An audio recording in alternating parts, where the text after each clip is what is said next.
सभी साथियों को सहारा प्रणाम। मैं दीपक कुमार बिहार से, मेरा एफसी सिलाव है और मैं करीब 2011 से, जब से सिलाव एफसी खुली थी तब से मैं संस्था में वर्क कर रहा हूं। और आज इस विपरीत समय में भी मैं सामान्य जमा करता हूं कि भुगतान के लिए प्रयासरत हूं, लेकिन हम अपने पेट को ताक पर रख करके कब तक अपने रोजगार को कर पाएंगे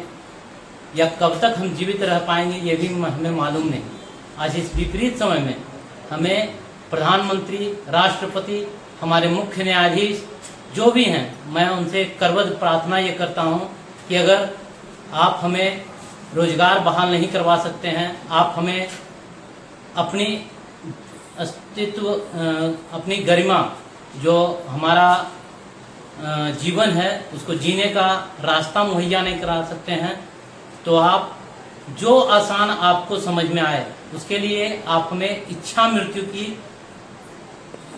श्रेणी में लाकर खड़े कर दिए हैं। अब हमें ऐसा लगता है कि जीने का कोई अवसर हमें पाना और निभाना बड़ा ही मुश्किल हो रहा है। इसलिए न्यायपालिका एवं प्रधानमंत्री एवं राष्ट्रपति से यह नम्र निवेदन है मेरा कि आप अगर हमें हमारा रोजगार, हमारे सामान्य जमाकर्ताओं का भुगतान एवं हमारी प्रतिष्ठा, गरिमा, अगर हमारे लोग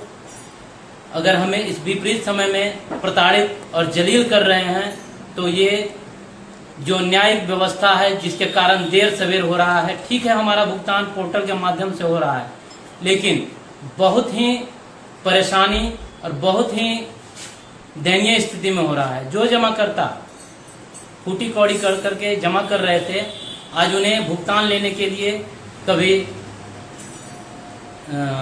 पोर्टल वाले के यहाँ जहाँ डिमांड लगा रहे हैं उनके पास, या फिर मान के चलिए कभी सहारा इंडिया ऑफिस में अपने मेंबरशिप मास्टर को सुधरवाने के लिए, कभी उनके भुगतान के लिए जो जो परेशानियां आ रही है, सारी परेशानियों का निदान एक ही है, सामान्य जमाकर्ता, साथ ही साथ कार्यकर्ताओं को उनका रोजगार, सामान्य जमाकर्ताओं को उनका भुगतान, साथ ही साथ जो हमारी परेशानियां हैं उनको दूर करते हुए हमारे ब्रांचों से या संस्था को पूर्ण रूप से उनकी व्यवस्थाएं मुहैया कराई जाएं, ताकि पूर्ण रूप से हम जिस तरह से पहले एक जीने की ललक के साथ हम अपने कामों को कर रहे थे, साथ ही साथ हम अपने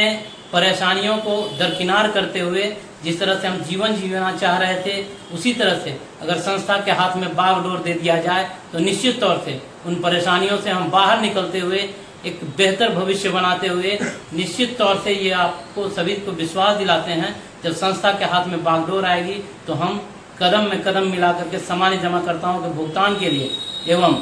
हमारा जो भी नैतिक दायित्व बनता उन सभी चीज के लिए हम लोग कटिबद्ध होंगे। साथ ही साथ मुझे ये पूर्ण विश्वास है संस्था के साथ जुड़े हुए कि हर हाल में हमारा भुगतान पूर्ण रूप से संस्था ही कर सकती है। कोई रेगुलेटरी अपने माध्यम से अगर भुगतान कुछ 22 लाख लोगों तक ही करवा पाई, 5,000 करोड़ रुपया भुगतान में 2 साल का उनके द्वारा समय लगा। हो सकता है अगर हमें वो मुहैया करा दिया जाता तो आज इस विपरीत समय में हम लोग बहुत ही बेहतर कर पाते, ये मेरा पूर्ण विश्वास था। इसलिए सरकार, सुप्रीम कोर्ट, न्यायिक, अमित शाह, प्रधानमंत्री मोदी जी या हमारे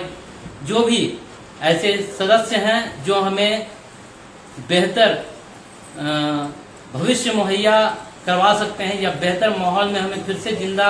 रखने के कगार पर ला सकते हैं, उन सभी से मेरा करबद्ध प्रार्थना है, निवेदन है कि आप हमें जीवन जीने के लिए हर हाल में निश्चित तौर से हमें जो भी आपको उचित लगे वो हर हाल में पूर्ण न्याय देने की व्यवस्था करें, या हमें आप ही के माध्यम से मृत्यु दंड का, क्योंकि हम लोग संस्था में लंबे समय से वर्क करते हुए आज अपने जीविकोपार्जन के लिए संस्था पर ही आश्रित थे, आज जीना हमारा मुहाल हो चुका है, या वो सामान्य जमाकर्ताओं के प्रताड़ना से हो या जीवन जीने के लिए पैसों के धन उगाही से हो। इसलिए करबद्ध प्रार्थना आप सभी महानुभावों से कि हमें या तो इच्छा मृत्यु का आप अथी करें, घोषणा करें, या फिर आप हमें पूर्ण न्याय दें। धन्यवाद, सहारा प्रणाम।